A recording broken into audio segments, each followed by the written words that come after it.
Morning, Carl. And trade brought us up on Friday. Trade brings us down. Today, it's the marginal mover of the market. Just show this S&P futures. You can see that around 5:15 in the morning, that's Eastern time.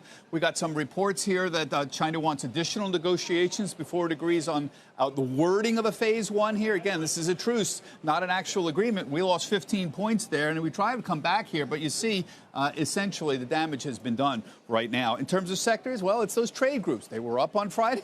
They're back down again today. Banks, transports, energy, industrials. There's your deep cyclical names that move. And, of course, you get the more defensive names doing a little bit better today. So the important thing is what happens after this truce. We don't have an agreement. We have a truce right now. What happens after that here? Remember, my basic theme here is it doesn't change the lower 2020 growth story. The fact that GDP, without a recession, forget a recession, could be 1% to 2% in 2020. This is the narrative that's emerging. Earnings generally will be flat to lower in 2020 as well. I don't think it changes that necessarily, and it doesn't even end the trade wars overall. We know about the debates over capital flows, export controls, industrial policies, things like that. And if you look here about other trade war fronts that have been out there, Senator Rubio was on our air last week, very aggressive, talking about other fronts, about audit reviews of Chinese companies that list down here.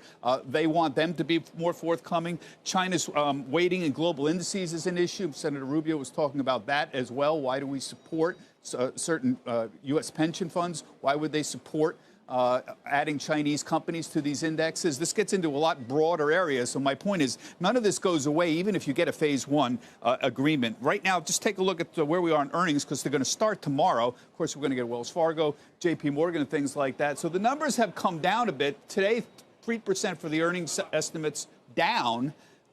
July 1st, we were up slightly. Usually, you're about 3 percentage points off. So we're looking at close to flat, but this could be negative potential. It'll be the first one of the year. We use Refinitiv numbers here. The important thing is the bank numbers have been coming down very aggressively for a very obvious reason. If you look at the banks, for example, on July 1st, bank estimates were up 6.8. These are financials, actually.